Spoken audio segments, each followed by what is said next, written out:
We are just over halfway into Trump's first 100 days, and depending on which side of the line you sit, the current moment is either a sign of America's terminal decline or its regeneration. Either way, the new administration seems to be in a hurry. While the US has been busily announcing the end of the post-World War II global order abroad, at home, the president is, if anything, even more rapidly trying to upend the status quo. Welcome to this Geopolitical Futures podcast. I'm Christian Smith, and today we are here to ask, can we make anything of Trump's first 50 days in office in the wider context of American history?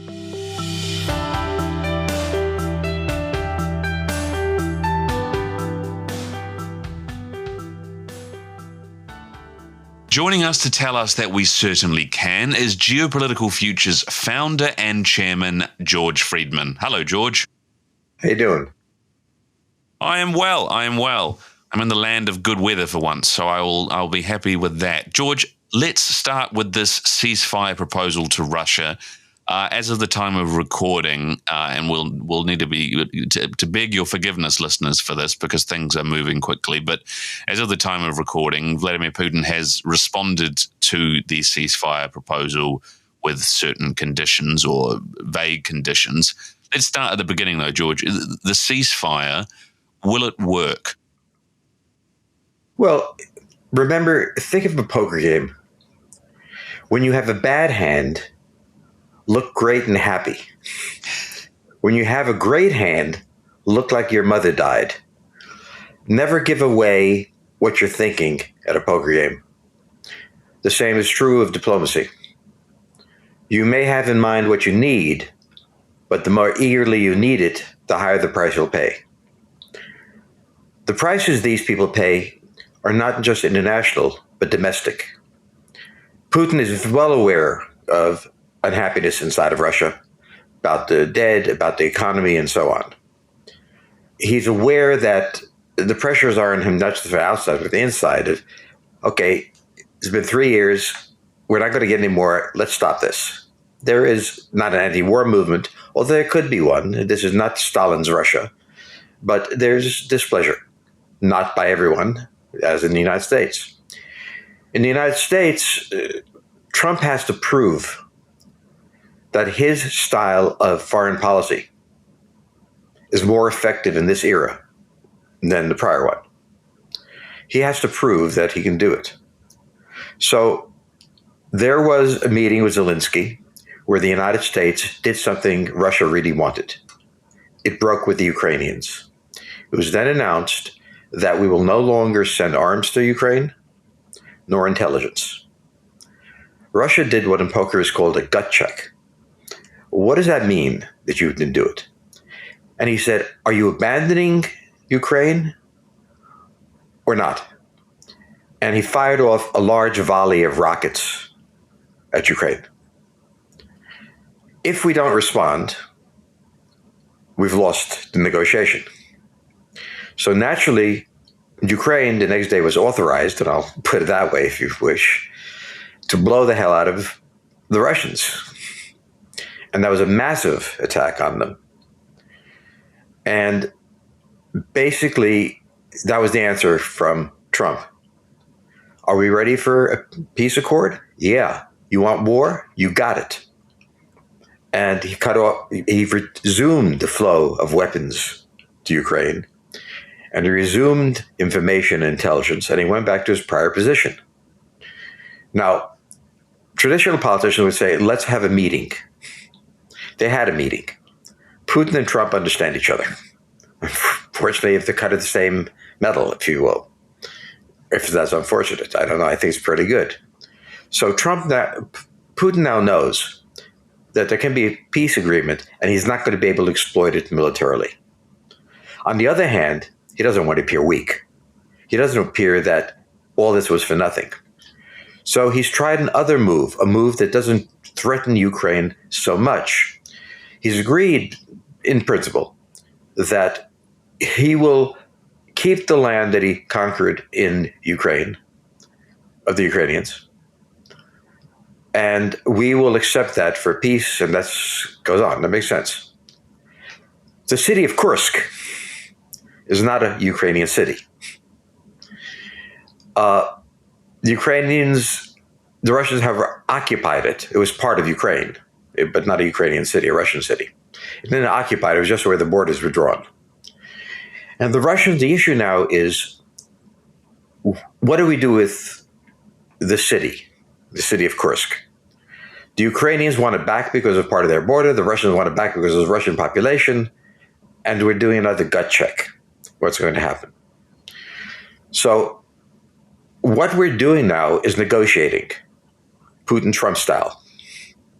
It's a very effective form of discussion, and it moves along quickly. There are casualties. But at this point, the question is not about the decision on peace. There will be a peace treaty. There is no question about that. This war can't go on. There'll be a treaty. The issue is domestic politics.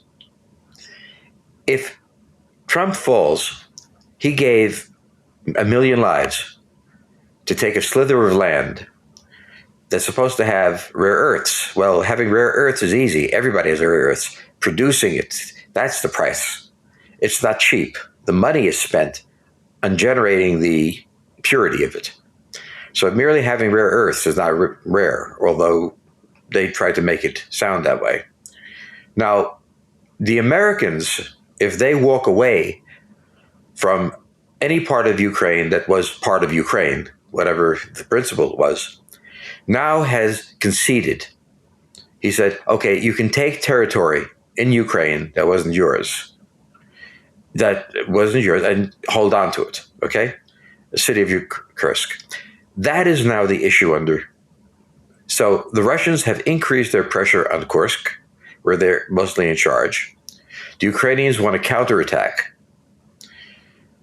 If Putin wins the counterattack, it's good for him. But if he's driven out of the city, as he was in many cities, like Kiev, that's bad for him. So the question is, are you feeling lucky today? And that's really the question on the table. But what this is this form of negotiation. That there's going to be a peace agreement, we understand. But they have to answer to the domestic political system. Putin cannot say we got nothing but a little 20% of a very small country relative to us. And he can't give too much. Trump can't appear to be weak. Trump can't concede too much. So today, the issue was not whether there'll be a peace treaty, but can there be a temporary peace treaty, or must there be a permanent one? The Americans are saying, let's get this over. We're not going to go more rounds with you. The Russians are saying, it's not over yet. I don't have to tell the Russian people it's over. This is just, we're thinking about it. It really doesn't matter if it's a month-long one or it's a year-long one. It's not going to resume. But Trump wants, for domestic consumption, to hold his position that he's not capitulating to the Russians, because he's been accused of being a Russian pawn. He's been accused of taking Russian money. He's been accused of everything but being Russian. He's got to show. I'm sure he's been accused of that at some point as well. Well, you've got to really understand that he has this fear that he's going to lose his base. So what he's doing here is being the peacemaker. Now, one thing that's very interesting to note, it used to be the left who said we can't be the cops of the world. That was the first thing they said, and that we have to find peaceful ways to settle things. Now, when Trump is trying to do that, you have the left attacking him for abandoning our allies. When we went to Vietnam, the left attacked us for attacking Vietnam. It was about communism and so on. Then the right was against them. So America is unpredictable in many ways. And domestically speaking, you've got a situation where both in some ways can't look weak, both Trump and Putin. Who's going to blink then? Well, Trump can afford to look weak. He's got room for falling. I don't know what Putin's position is, but the position in Russia is that the economy is in shambles. The oligarchs have either gone into exile, taking their money with them, or can't do international business. They badly need foreign investment. Trump is actually, I just think, symbolically offering American financial investment. Land is cheap in Russia right now. We might have all sorts of businesses that could come up. So he's offering Trump more than a peace. He's offering Trump a kind of informal alliance. Trump has to manage this as if he won a victory, or at least a reasonable outcome. So what we're having now is not a discussion of whether there will be peace, nor whether there will be entente between the United States and Russia. It is how this is managed for the sake of their domestic policy. I read Trump as weaker politically than other people do. So I take that from the fact that when there's an attempted coup d'etat against him, he didn't shoot the coup makers. He put them in an airplane and shut the plane down and blew it up. So this is not Joseph Stalin. This is a man who has to act with caution, or of sorts. Trump has more room to fall. If he fails, but what is failure for him? He has the option of saying, look, I'm not going to fight this war, or fight this war. Putin has this option. For Trump, the option of not fighting the war is very popular. For fighting the war, it's also popular from different angles. For Trump, the danger is that if he stops the fight, he's fought for nothing. This is what I call the Vietnam syndrome. At the end of the Vietnam War, the question was, what did we gain from this? So during the war, there was the pro-war group, support our soldiers. There was the anti-war group, get our soldiers out. Once the war was over, everybody knew it was stupid. There was nobody who defended it, including the soldiers who went there. So this is the Vietnam syndrome that we are going to see. It cost Lyndon Johnson his job, and Nixon handed it with a series of negotiations with Henry Kissinger. They're bizarre to be. I can't imagine how bizarre those talks were. And they got a peace. We withdrew. Everybody forgot about it and went on. But we only lost 50,000 men. Let's not trivialize that. We didn't have the losses that Putin had. So the question is now not the playback between the diplomats. That's done. That's, details to work out. It's the read of the internal system and what it'll do to the players. Although Putin is said to be a dictator, many dictators are overthrown and so on. Who is actually in the weaker position? I don't know. I know that Trump's, either way it goes, will manage. He's not going to lose. He's got a 3-year contract. Running 4-year contract, 2.5 years gone, whatever. Putin is in a more ambiguous position that only he knows. Now, he's going to send 2 messages. One message is, I'm Bubba. I'm going to take you out. I ain't afraid of you. The other message quietly delivered, you want to deal with the next guy? I'll tell you what the next guy is like. You want to deal with me. I'm your buddy. I'll help you along. So he's got to deliver a double message which makes him weaker.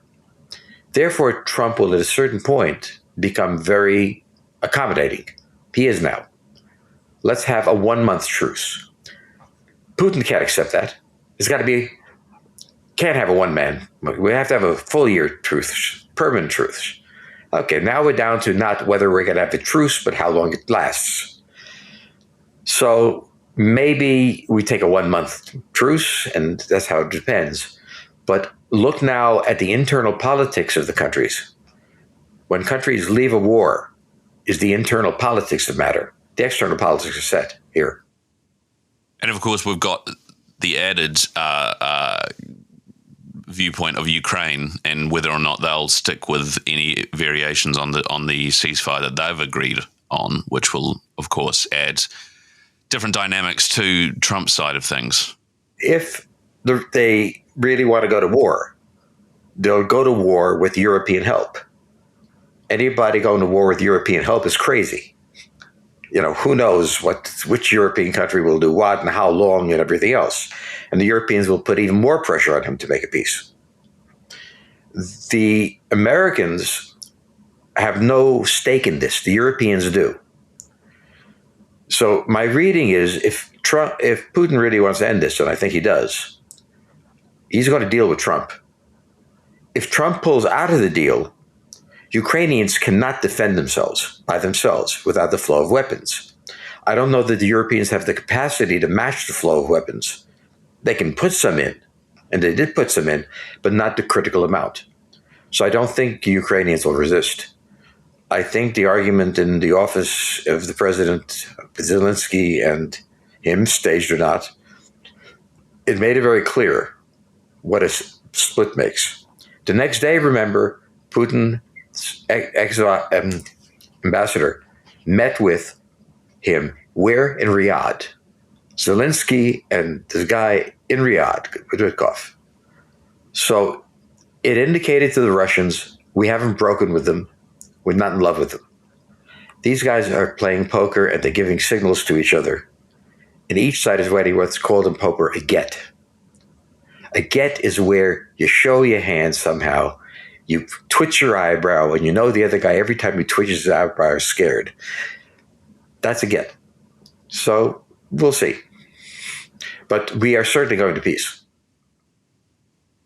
Well, look, for the sake of time, I think we could do the whole podcast on this, but let's talk about something closer, well, something on the US mainland. And before, I want to then bring in the wider picture of American history into this, but let's quickly look at the tariff war that is rapidly escalating between Canada and the US in particular. What's the end game here? Well, there's a Canadian version by the Canadian opposition that sounds crazy, but I don't know. I'll give it and you can judge it. The question of drugs came up because the Chinese, according to this story, are using the drug money to buy politicians in Canada.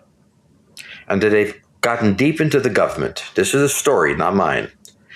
And the reason the president raised this, which was a side issue that, where did it belong in the tariff question, is because if they're deep in Canada, they know a lot about American intelligence, because U.S. intelligence, Canadian intelligence, like Australian intelligence, are very close.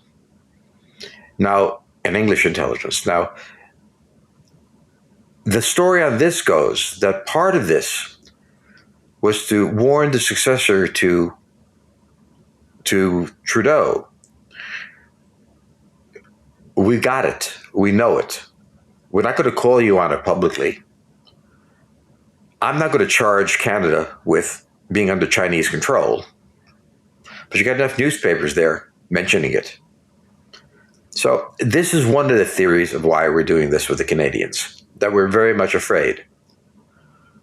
We really don't like Trudeau. He is never aligned with us. We want a new prime minister, and we want him to understand. You'll notice that he makes these barriers to trade, drops them, raises them. He's doing gut checks. He's saying, what's the response? So this is Trump. Yeah, Trump does it that way. Others negotiate for 6 years on tariffs. He just checks where they're going to go. How bad are they going to take it? Can they take it this high, this high? But remember, the Canadians send a lot of stuff to the United States, and they're going to raise their tariffs. Nobody's going to win. The Mexicans are a different question because there's an immigration question attached to it. But the Canadians, because it's never made any sense. Why are you raising this? This theory is so crazy that even I can't believe it. Nevertheless, this is the explanation that makes sense, because I don't see any other rationale for this. The two countries are intimately bound economically. I mean, this is not a trade war. We are one country economically. So there is this story you have to hear. I give it to the audience without endorsing it. But I urge you to understand that this is a story kicking around in Canada. And we'll see if that was it.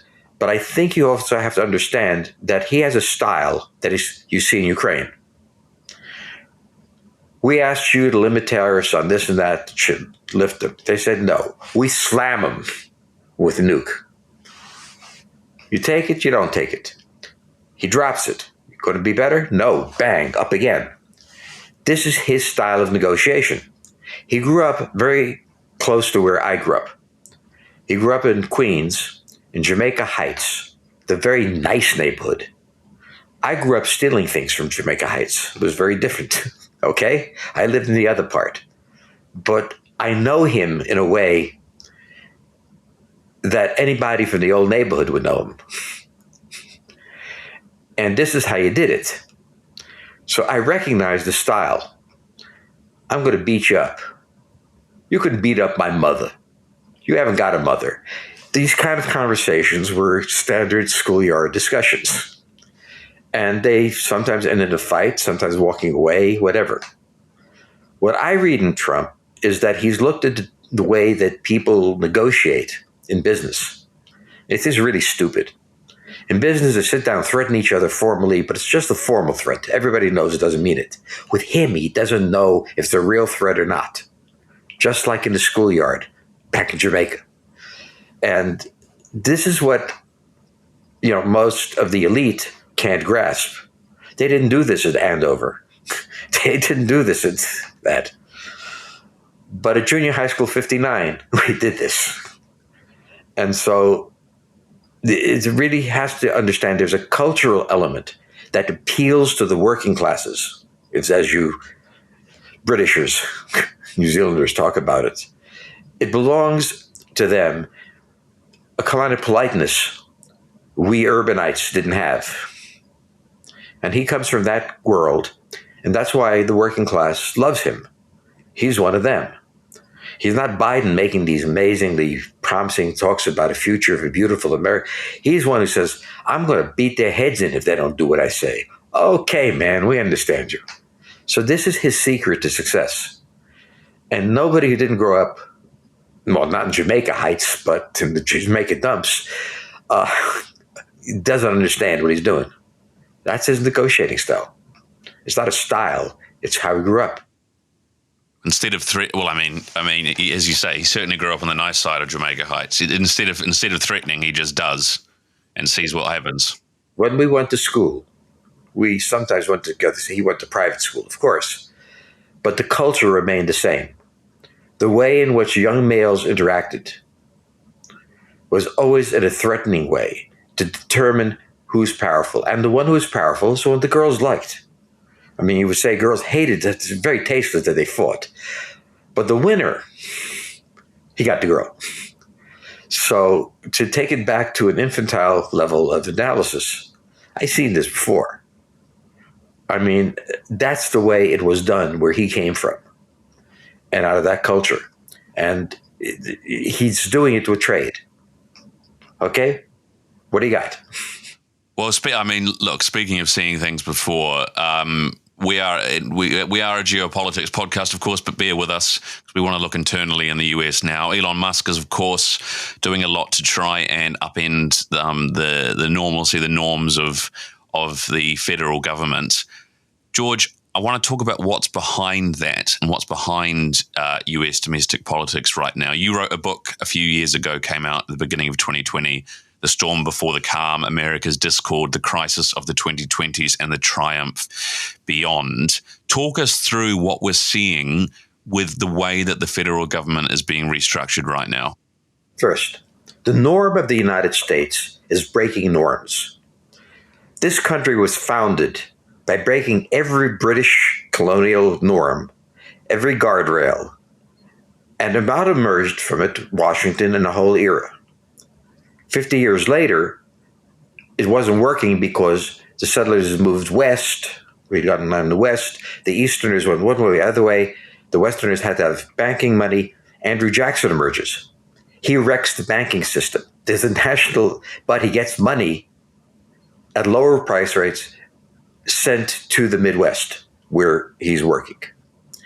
We live in 50-year cycles. I don't know why. I see it, but I don't know why. Look at Roosevelt and his 100 days. He wrecked in 100 days the banking system, fought with the Supreme Court, tried to appoint two justices to outvote the people, and was accused of being a dictator, which in a way he was, and in a way he wasn't. So the Republicans hated him as a rule breaker, breaking all the norms. We were in a Great Depression. Something had to be done. He did it. He did it in 100 days, because in those first 100 days, he kept his popularity in the country. The opposition forms up after 100 days and starts resisting, both in the courts and in Congress and so on. So Roosevelt, in 100 days, upended the American financial system. I mean, just upended it. He's taking his bearings from Andrew Jackson. He's got Andrew Jackson's picture in his office. He's taking his bearings from Washington, who's loathed by the loyalists, and there were a lot of loyalists in the United States, and it was called a scoundrel, a thief, and so on. This is American politics every 50 years. Now, we're in the 50s. Not all of the presidents who served with them, Reagan, moderated the Roosevelt era to some extent, but maintained the basic principles of it. Jackson overthrew it. Lincoln overthrew it. Another one from nowhere, from Kentucky, and overthrew it. Now Trump is overthrowing it. Why? We'd reached the reductio ad absurdum of the Roosevelt era. The level of the federal government had become so great that the Constitution was violated. The Constitution is the right to petition your government. You can't find anybody to petition. If you want to find out where your tax check is, you don't know. Defense Department doesn't talk to the State Department, which I can understand. The CIA, of course, won't talk to anybody. Nobody at the upper level knows what the lower level is doing. So as any corporate executive would do, and not a politician, we got to restructure this company. Okay, these departments are not autonomous departments. They're part of the federal government under the president.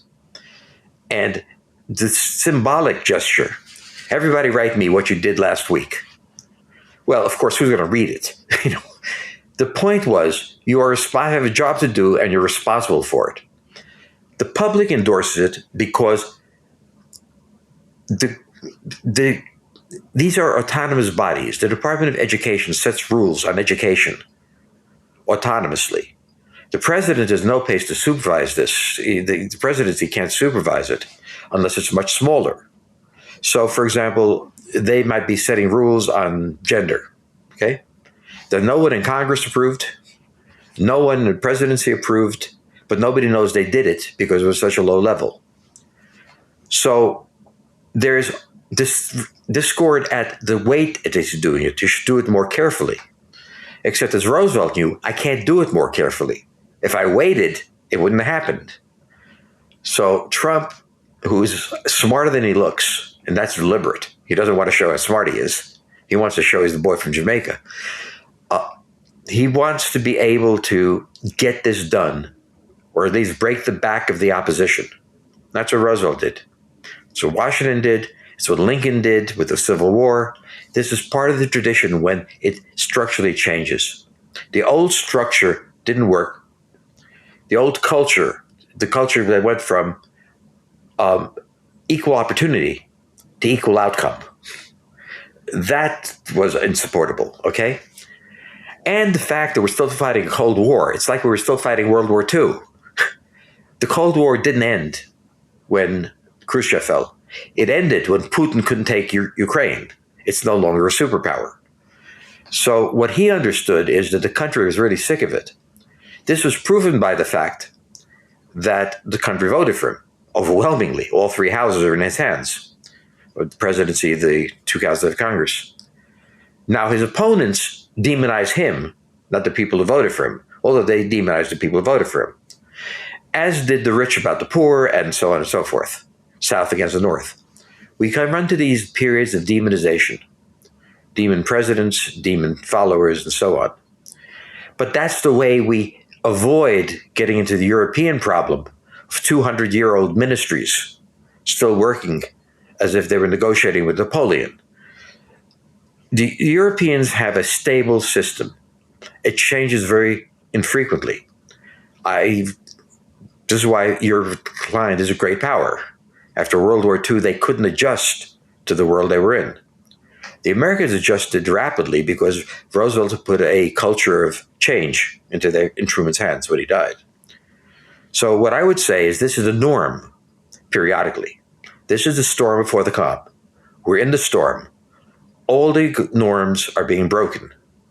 In the same way that Roosevelt broke all the norms. Lincoln broke all the norms. Washington broke the norms. And of course, because we have short historic memories in the United States, it all seems unbelievable. Well, you took Roosevelt to the reductio ad absurdum by building a massive federal government, equality that he started the idea of equality among the races. You've taken it out to everything, not just race, it's everything. And there was a revolt. And revolutions cause casualties. And revolutions cause unhappiness among sections. And that's what's going on in the United States. Now, that's the institutional cycle, as you call it in your book. That's an 80-year cycle that we're coming to the end of now, really, in terms of since FDR. The socioeconomic cycle is the shorter one that is also coming to an end right now, and we're sort of waiting to see what happens there. Talk us through that and how the present moment reflects that. Well, the socioeconomic problem is an economic crisis, which we really didn't have. Except that this institutional crisis was leading us to one, the way the Federal Reserve Bank worked and everything else. So went saying. This is the first time in American history where the two cycles coincided. And I didn't know what would happen. Meet Donald Trump. That's what happened. Out of nowhere, out of places where people don't usually come as president, like Lincoln, like all these people. He came out of it, and he started a storm, blasting away at the system right out of his shop. So he's taking shots at the institutional system, which Reagan didn't do, which Carter didn't do, no matter what. They were sacred, but the social economic situation was what they dealt with.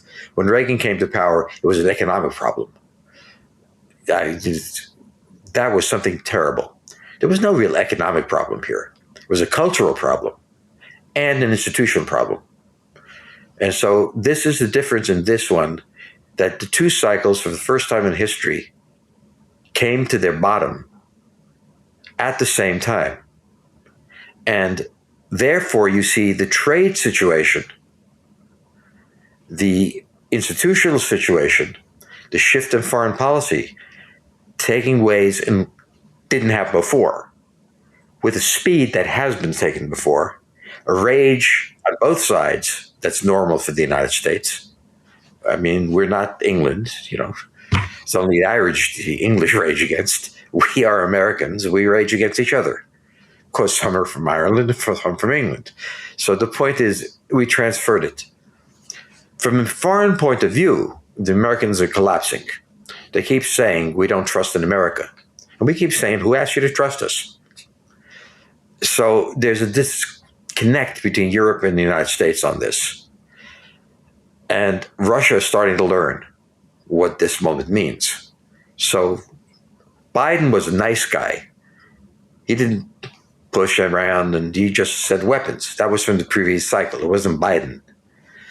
This is the storm. After this, usually 10 years after the election of that president, it starts to calm. 10 years after Reagan came in, you started to have the fruits. You had investment capital, and that created Microsoft. That investment went into tech because before there was no investment money. Now there was plenty. So this is a part of the cycle that presses it. Is it an economic? Is it a social? In this case, it was both social. It was institutional, less economic. But it comes. And I think a key part of what I want to ask is Trump is and the administration is going in and breaking things effectively. Will they be the ones to rebuild them, or will it be like in other cycles where somebody else comes in and builds them? Well, many presidents afterwards will be rebuilding them. But the point is, America is a country that tears things down and builds them up. There's no 400-year-old palaces or something like that. It's a golf course now. The American culture is not European culture. The essence of America is radical change. The more radical, the better. The essence of Europe is continuity. So this is this continuity point, which is why most Americans, the majority voted for him, are very comfortable with tearing the federal government apart. Those who were heirs of the Roosevelt era are horrified by it. And this is the national divide. Do they rebuild it? Well, he brought in a guy who built a company. He was an immigrant to the United States from South Africa. And he became the world's richest man. Highly admired for that. You know, somebody who comes from a prep school at Harvard and can inherit his parents' money may lead a happy life, but he doesn't have a great deal of respect in general, except for people who get money from him. That's why they have these funds that they contribute to. But somebody who made something out of nothing, Elon Musk, he's Bubba, he's God. And why not? He built an entire corporation that pioneered in certain fields and became the richest man in the world. Americans admire that. And plus, there's a high probability that he's not there to tear down. He's there to rebuild. And that'll mean he'll take it down, looks like he's taking it down, and then he'll rebuild it, bringing a lot of people back who want to come back and restructuring the things. So in the same way that we do tariffs, this is an end to deconstruct to reconstruct. And that's why in the United States it's not a social crisis. It's a political crisis, but the Republicans have the guns.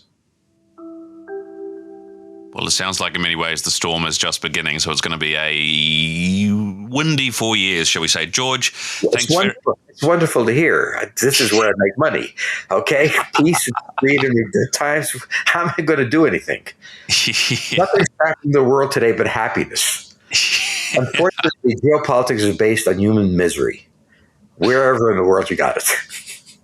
There's always some of that around, I suppose. George, thanks very much again, and talk to you next time. Take care. Bye-bye.